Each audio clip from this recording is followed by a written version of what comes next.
Ma belle-mère n'a pas réalisé que ma télé connectée diffusait tout en direct quand je suis parti à la salle de sport. Et ce qu'elle a dit à mes enfants qu'ils allaient se débarrasser de maman m'a poussé à demander la garde d'urgence. Salut tout le monde. N'oubliez pas de vous abonner, de dire bonjour en commentaire et de nous dire d'où vous venez. On adore voir notre famille virtuelle connectée depuis les 4 coins du monde. Allez, c'est parti pour l'histoire. Je n'aurais jamais imaginé qu'un simple mardi matin ferait voler en éclats tout ce que je croyais savoir sur ma famille. Je m'appelle Janelle et, pendant 6 ans, j'ai cru vivre le mariage parfait avec Marcus. Ce matin-là avait commencé comme n'importe quel autre. J'ai embrassé mes bébés, Amara, 5 ans, et Caleb, 3 ans, avant de filer à mon cours de spinning de 6 heures. La mère de Marcus, Dorothy, logeait chez nous depuis 2 semaines. Juste le temps qu'on lui trouve un nouveau logement, avait insisté Marcus après la mise en vente de son immeuble. J'avais ravalé mon malaise. Dorothy ne m'a jamais aimé. Pas depuis que Marcus avait ramené à la maison une fille à la peau foncée au lieu de la cadre supérieure à la peau claire qu'elle avait repérée pour lui à l'église. J'ai attrapé mon sac de sport, activé mon appli de fitness et je suis parti. Ce que je n'avais pas réalisé, c'est que ma Smart TV, celle qu'on venait d'installer dans le salon, était restée connectée à l'application de streaming de mon téléphone. J'avais montré des vidéos à Amara la veille au soir et je n'avais jamais coupé la connexion. 15 minutes après le début de mon entraînement, mon téléphone a vibré. Ma meilleure amie, Shanice, m'avait envoyé une capture d'écran. Meuf, pourquoi ta télé diffuse en direct sur Facebook Live? Mon cœur s'est arrêté. La miniature montrait Dorothy assise sur mon canapé avec mes enfants. J'ai tripoté mon téléphone, les mains tremblantes, et j'ai ouvert le direct.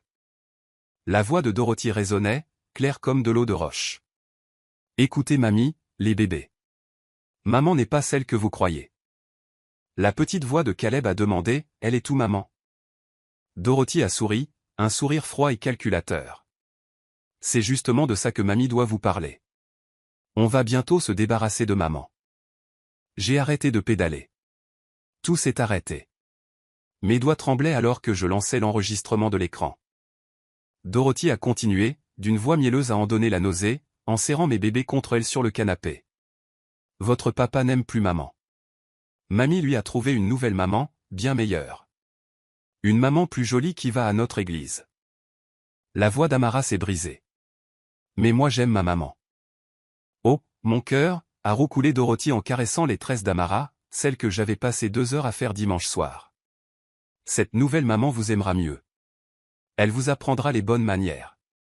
Elle sait cuisiner de la vraie nourriture, pas ces bêtises santé que fait votre mère. J'avais envie de hurler. Les autres membres de la salle me jetaient des coups d'œil alors que je rassemblais mes affaires, continuant d'enregistrer. Dorothy était en train d'empoisonner mes enfants contre moi, et elle n'avait aucune idée que le monde entier la regardait. Est-ce que maman va partir comme Goldie, a demandé Caleb, faisant référence à notre chien mort l'année dernière. Mon fils de 3 ans pensait que j'allais mourir. Dorothy a ri. Elle a vraiment ri. Quelque chose comme ça, bébé. Mais ne sois pas triste. La nouvelle amie de papa, Vanessa, a tellement hâte de vous rencontrer. Elle parle à papa tous les soirs. Vanessa. Un prénom. J'avais un nom. Mon enregistrement affichait maintenant 847 spectateurs. Les commentaires affluaient, des inconnus témoins de la trahison de ma belle-mère. Appelle la police, a écrit quelqu'un. Prends un avocat maintenant, a conseillé un autre. J'étais déjà dans ma voiture, enfreignant toutes les limitations de vitesse.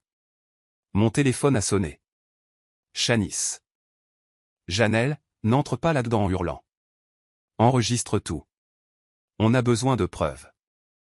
Mais je n'étais pas encore en colère. J'étais dévasté. La femme pour qui j'avais cuisiné, nettoyé, et que j'avais accueillie chez moi orchestrait mon remplacement. J'ai défoncé la porte d'entrée à 6h47. Dorothy a sursauté, la culpabilité traversant son visage avant de se transformer en défi. Amara a couru vers moi, les larmes aux yeux. Maman. Mamie a dit que tu nous quittais. J'ai pris mes 2 enfants dans mes bras, le cœur brisé alors que Caleb enfouissait son visage dans mon cou. Bébé, maman ne va nulle part. Mamie a fait une erreur. J'ai fixé Dorothy par-dessus leur tête. Une grosse erreur. Dorothy s'est levée, lissant sa robe du dimanche. Janelle, tu es dramatique. J'étais juste. Juste quoi? En train de dire à mes enfants que je suis remplacé? Que Marcus a une certaine Vanessa qui attend en coulisses? Ma voix est restée stable malgré ma rage. Où est mon mari, Dorothy? Il est au travail, là où il devrait être, à soutenir cette famille puisque tu contribues à peine avec ton petit boulot à temps partiel. Son mépris dégoulinait comme du poison. Je travaillais 30 heures par semaine comme infirmière pédiatrique tout en élevant 2 enfants de moins de 6 ans. Sors de chez moi. C'est la maison de mon fils, dont mon nom figure sur l'acte de propriété. Sors. J'ai sorti mon téléphone pour lui montrer le live Facebook qui comptait maintenant plus de 2000 spectateurs. Et Dorothy? Toute cette conversation a été diffusée. Tout le monde a entendu ce que tu as dit à mes bébés. Son visage est devenu livide. Elle a essayé d'attraper mon téléphone mais j'ai reculé. Ne me touche pas. J'ai des témoins maintenant. 2000 témoins. Les commentaires explosaient. Poursuis-la. Appelle la protection de l'enfance. Protège ses bébés. Le masque de Dorothy est complètement tombé. Espèce de petite manipulatrice. Marcus ne te croira jamais plus tôt que moi. Je suis sa mère. On verra bien. Après le départ de Dorothy, qui m'a traité de tous les noms possibles, j'ai installé mes enfants traumatisés devant leurs dessins animés préférés. Puis j'ai fait ce que j'aurais dû faire il y a des mois. J'ai épluché les relevés téléphoniques de Marcus. Notre forfait était à mon nom. J'ai sorti la facture en ligne. 347 appels vers un seul numéro au cours des 2 derniers mois. Des appels tard le soir. À l'heure du déjeuner. À 2 heures du matin quand il prétendait travailler tard. J'ai fait une recherche inversée sur le numéro. Vanessa Richardson. Son profil Facebook était public. Une belle femme à la peau caramel, et l'église de Dorothy indiquée comme lieu de travail. C'était la secrétaire. Évidemment. Mes mains tremblaient en faisant défiler ces photos. Là, il y a 6 semaines, une photo de la montre de Marcus sur le tableau de bord de quelqu'un. Le bracelet en cuir distinctif que je lui avais offert pour Noël. Légende, les balades du matin ont une saveur particulière. 47 j'aime, dont un de Dorothy. Il ne se cachait même pas bien. J'ai tout capturé. Chaque appel. Chaque photo. Chaque commentaire de Dorothy louant une femme si pieuse sur les publications de Vanessa. Puis j'ai trouvé le gros lot. Un message privé que Dorothy avait envoyé à Vanessa et que Vanessa avait accidentellement posté publiquement la semaine dernière. Marcus voit enfin la lumière. Le divorce devrait être rapide vu qu'elle travaille si peu. Tu seras installé ici d'ici l'été. Le divorce. Il planifiait mon divorce. J'ai appelé ma sœur Teresa, avocate en droit de la famille 2 états plus loin. J'ai besoin d'aide. Marcus me trompe. Sa mère a essayé d'empoisonner mes enfants contre moi et j'ai tout en vidéo. Envoie-moi tout. N'efface pas ce live Facebook. On demande la garde d'urgence aujourd'hui. Assise dans ma cuisine, je me suis souvenu des signes que j'avais ignorés. 6 mois plus tôt, Marcus avait commencé à travailler tard 3 soirs par semaine. Il avait rejoint l'église de Dorothy, celle où la peau claire et certains noms de famille importaient plus que la foi. Il critiquait mes cheveux naturels, ma cuisine, mes histoires de travail agressives quand je défendais mes jeunes patients. Pourquoi tu ne peux pas être plus douce, m'avait-il demandé le mois dernier. Comme les femmes de l'église. J'avais ri. J'élevais ses enfants, je travaillais, j'entretenais notre maison. À quoi ressemblait plus douce? Puis il y a eu cette soirée, il y a 2 mois. J'avais trouvé Dorothy montrant à Amara des photos de Vanessa. Elle ressemble pas à une princesse, bébé? Quand j'avais posé des questions, Marcus l'avait défendu. Maman lui montre juste ses amis de l'église. Ne sois pas si peu sûr de toi. Peu sûr de moi. Il m'avait traité de complexé parce que j'avais remarqué que sa mère présentait sa maîtresse à notre fille. La séance de thérapie que j'avais supplié d'avoir à Noël dernier? Marcus avait refusé, disant qu'on n'étale pas nos affaires devant des étrangers. Mais apparemment, étaler nos affaires devant sa mère et sa maîtresse, c'était acceptable. J'ai pensé à ma grand-mère, qui a élevé 4 enfants après que mon grand-père l'eût quitté pour une femme à la peau plus claire. Elle m'avait mise en garde contre le colorisme au sein de notre propre communauté, comment certains hommes noirs portaient encore le traumatisme de leurs ancêtres, assimilant la clarté de la peau à la valeur. Ma petite chérie, m'avait-elle dit à mon mariage, me serrant fort la main. Assure-toi qu'il t'aime tout entière. La noirceur de ta peau, la texture de tes cheveux, la force de ta voix. S'il te veut silencieuse et effacée, c'est qu'il ne te veut pas du tout. Je lui avais assuré que Marcus était différent. J'avais tort. Teresa est arrivée à midi avec son collègue, David, un spécialiste de la garde d'enfants. Nous nous sommes assis à ma table à manger, celle que j'avais restaurée moi-même, et nous avons monté mon dossier. Le live Facebook est de Laurent Barre, a dit David en regardant l'enregistrement pour la 3e fois. L'aliénation parentale est grave. Combinée à l'infidélité de Marcus et à l'accès de sa mère aux enfants, nous avons des motifs pour une garde d'urgence. Et les droits de Marcus, ai-je demandé, détestant le tremblement de ma voix. C'est toujours leur père, a expliqué doucement Teresa, mais ce sera des visites supervisées jusqu'à ce qu'on règle ça. Dorothy ne peut pas être présente pendant son temps avec les enfants. C'est non négociable. Nous avons déposé les papiers à 14 h. À 16 h, Marcus a été signifié à son travail. Il a appelé 17 fois. J'ai ignoré tout le monde. À 17h30, il est rentré à la maison. Je m'attendais à de la colère, mais il avait l'air terrifié. Janelle, s'il te plaît, il faut qu'on parle. C'est de la folie. Garde d'urgence? Je suis leur père. Tu es aussi un tricheur qui planifie mon remplacement pendant que ta mère traumatise nos enfants. Je suis resté ferme dans l'encadrement de la porte, Teresa derrière moi comme témoin. C'est pas ce que tu crois. Vanessa et moi, on est juste amis. 347 coups de fil disent le contraire. Les balades nocturnes disent le contraire. Ta mère disant à nos bébés qu'ils vont avoir une nouvelle maman mieux que moi dit le contraire. J'ai brandi mon téléphone vers lui, montrant les posts de Vanessa. Son visage s'est décomposé. Maman a dit quoi aux enfants? Tout est dans le dossier du tribunal. Tu auras des visites supervisées en attendant l'audience. Dorothy est interdite de contact avec Amara et Caleb. Tu ne peux pas empêcher ma mère de voir ses petits-enfants. Regarde-moi faire. Le live Facebook était devenu viral. Le mercredi matin, plus de 50 000 personnes avaient vu Dorothy empoisonner l'esprit de mes enfants. La section commentaires était devenue un groupe de soutien. L'utilisatrice Black Mama Strong a écrit « C'est arrivé à ma sœur ». Sa belle-mère a essayé de l'effacer de la vie de ses propres enfants.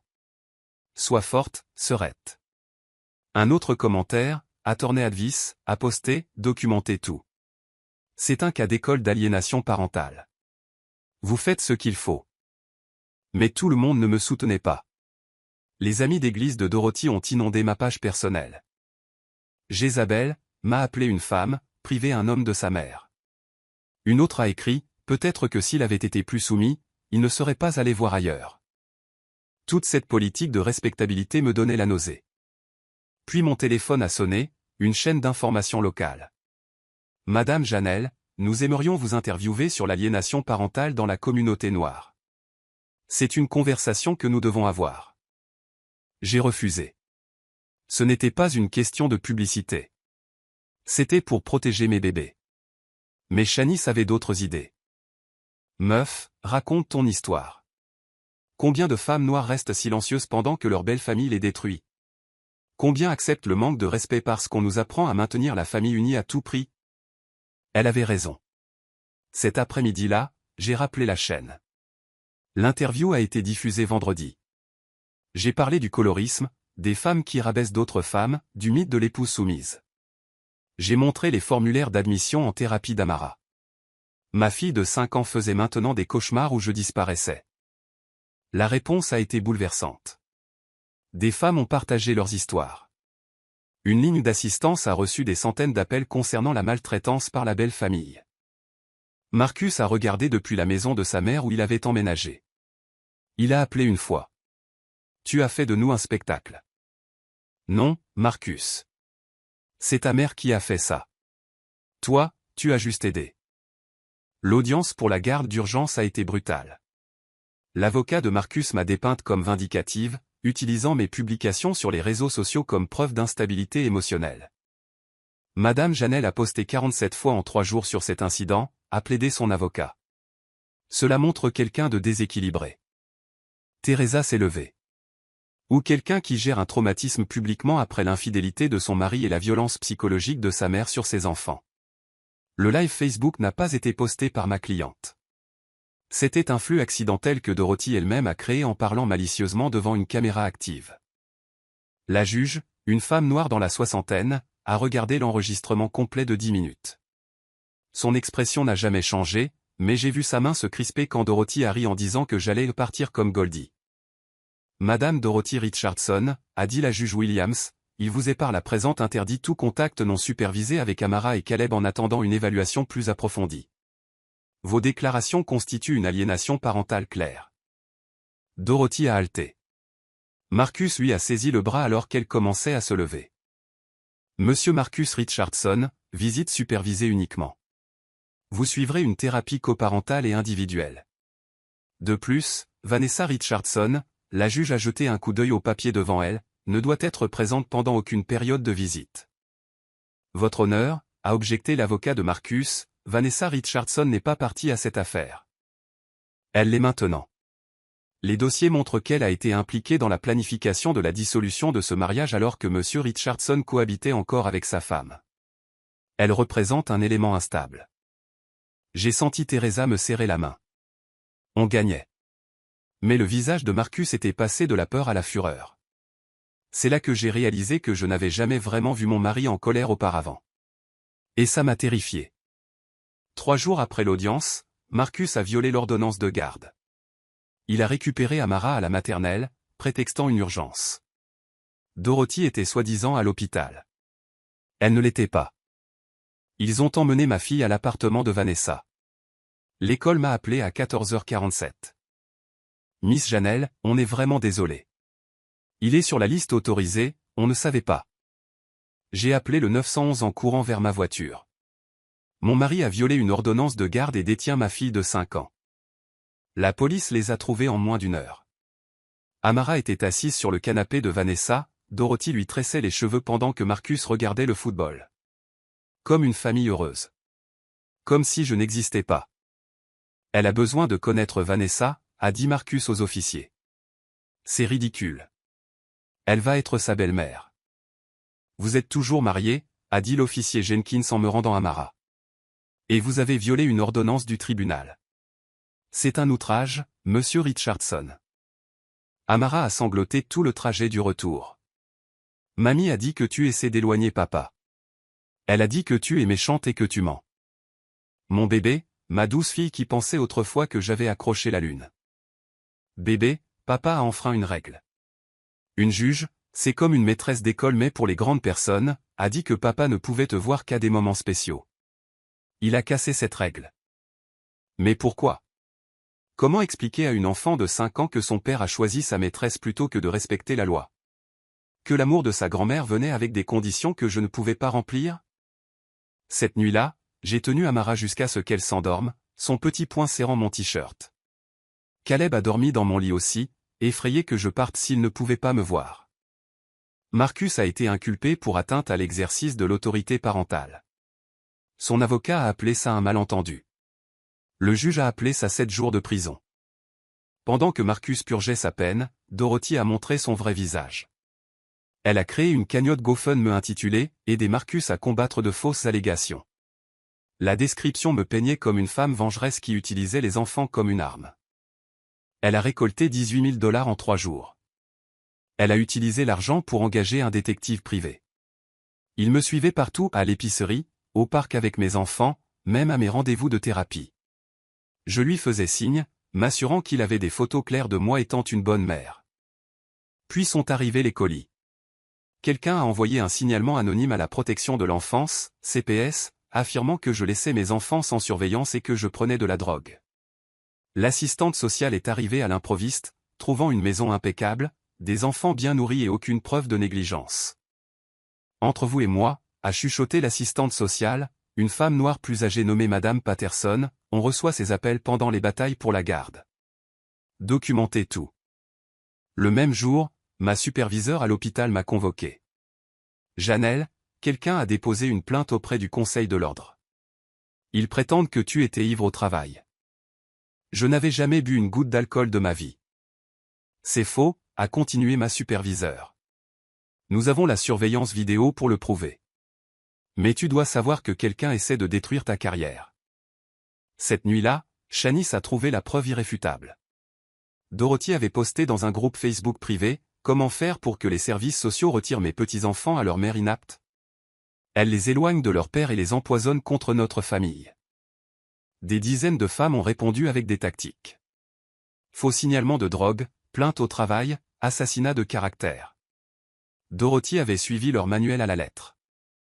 Je me suis assise sur le sol de ma salle de bain et j'ai pleuré pour la première fois depuis le début de cette histoire. Pas de tristesse, mais de pure rage. Je voudrais que vous puissiez ressentir ça. Vous vous souvenez, lecteur ? C'est ça. Teresa a demandé une ordonnance de restriction contre Dorothy.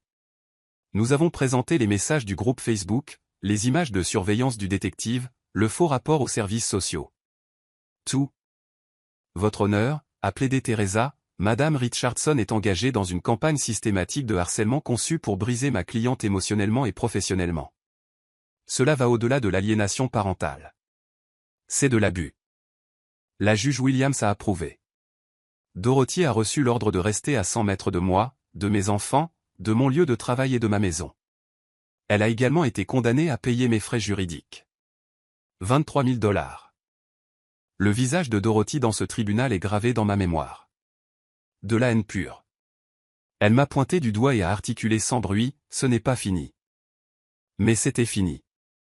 Cette même semaine, l'employeur de Marcus, une entreprise familiale détenue par des membres respectables de l'Église, a appris sa liaison et son inconduite. Il a été viré. Vanessa a posté une longue diatribe sur le fait que je ruinais leur bonheur. Les commentaires l'ont détruite. D'anciens amis l'ont traitée de briseuse de ménage. Son pasteur lui a demandé de se retirer de la direction de l'Église. Elle et Marcus ont rompu 2 semaines plus tard.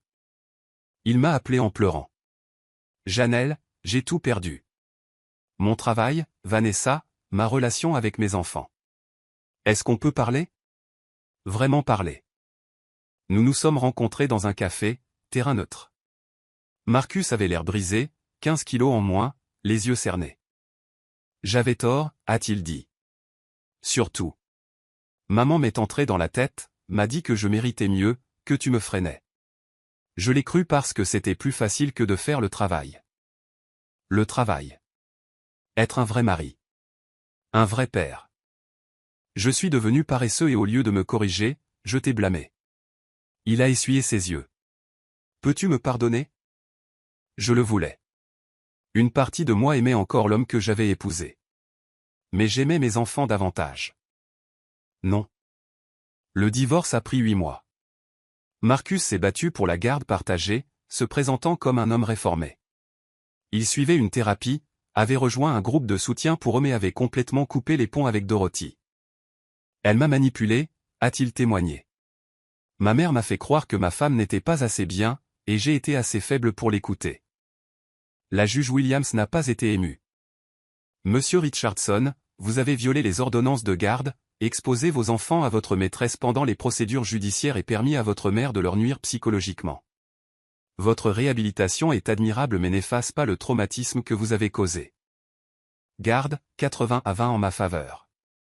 Marcus a obtenu des visites supervisées le week-end pendant 6 mois, puis réévaluation.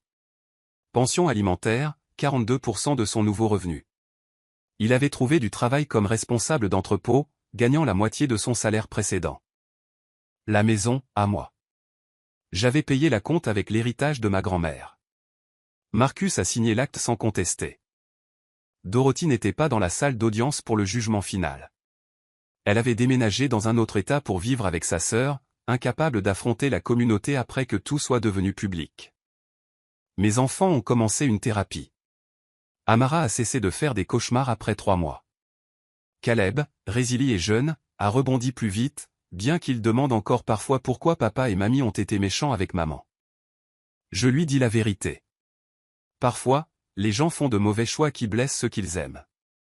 Mais maman vous garde en sécurité maintenant. 1 an après l'incident du live Facebook, Marcus a envoyé une lettre. Il ne demandait rien, il s'excusait simplement. Reconnaissant le colorisme, la trahison, la faiblesse. Tu méritais mieux, écrivait-il. Nos enfants méritaient mieux. Je travaille à devenir meilleur, même s'il est trop tard pour nous. J'ai gardé la lettre. Pas comme un pardon, mais comme une preuve que j'avais eu raison de partir. 2 ans plus tard, je pense encore à ce mardi matin. Comment toute ma vie a implosé parce que j'avais accidentellement laissé une télé en streaming. Comment l'innocence de mes enfants a été volée par des adultes qui auraient dû les protéger. Amara a 7 ans maintenant, elle s'épanouit grâce à la thérapie mais elle est changée à jamais. Elle pose des questions que les enfants de 5 ans ne devraient pas avoir à poser. Est-ce que tous les papas ont des amoureuses? Pourquoi mamie Dorothy te détestait? Est-ce que tu vas partir un jour comme elle l'a dit? Chaque question brise quelque chose en moi qui ne peut être réparé. Marcus a des visites régulières maintenant, des périodes supervisées qui s'étendent vers du non supervisé. Il a essayé, vraiment essayé, de reconstruire sa relation avec nos enfants. Mais Amara le garde à distance.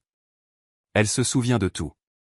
Caleb, maintenant âgé de 5 ans, se souvient à peine du traumatisme. Parfois, je suis reconnaissante pour cette clémence. D'autres fois, je me demande quels souvenirs enfouis referont surface en grandissant. Je ne me suis jamais remarié. Les rencontres semblent impossibles quand on a été trahi si profondément. Les amis me disent que je guérirai, que je ferai confiance à nouveau. Mais tard le soir, j'entends encore la voix de Dorothy. On va bientôt se débarrasser de maman. Le live Facebook a 4 millions de vues maintenant. Il est cité dans des cas d'aliénation parentale à l'échelle nationale. Des femmes m'envoient des messages quotidiennement, partageant leurs histoires, demandant des conseils. Je suis devenue une avocate accidentelle pour quelque chose que je n'ai jamais voulu vivre. Marcus envoie la pension alimentaire à temps, assiste à chaque événement scolaire auquel il est autorisé. Il est différent, humble, brisé, reconstruit en quelqu'un ressemblant à l'homme que j'ai épousé. Mais trop de dégâts ont été faits. Dorothy est morte l'année dernière. Crise cardiaque. Marcus a appelé, en pleurant, demandant s'il pouvait emmener les enfants aux funérailles. J'ai dit non. Certains ponts, une fois brûlés, doivent rester en cendres. Amara et Caleb sont en sécurité. C'est tout ce qui compte. Mais le prix de leur sécurité a été leur innocence, leur famille intacte, l'amour de leur grand-mère. Si vous avez vécu l'aliénation parentale ou la maltraitance par la belle famille, s'il vous plaît, cherchez de l'aide. Vous n'êtes pas seul. Partagez cette histoire pour sensibiliser les gens. Commentez ci-dessous avec vos propres expériences. Ensemble, nous pouvons briser le silence. Ceci est mon histoire. Ceci est ma vérité. C'est ce qu'il en a coûté pour protéger mes enfants d'une toxicité déguisée en famille. Et je le referai. Même en sachant à quel point ça ferait mal. Même en sachant que certaines blessures ne guérissent jamais complètement. Parce que je suis toujours leur mère. Et ils sont toujours là, en sécurité dans mes bras. C'est tout ce qui compte. Merci d'avoir écouté. S'il vous plaît, aimez, abonnez-vous et partagez si cette histoire a résonné en vous. Votre soutien aide d'autres mères à trouver le courage de protéger leurs enfants. Laissez un commentaire pour dire comment cela vous a touché. Je les lis tous.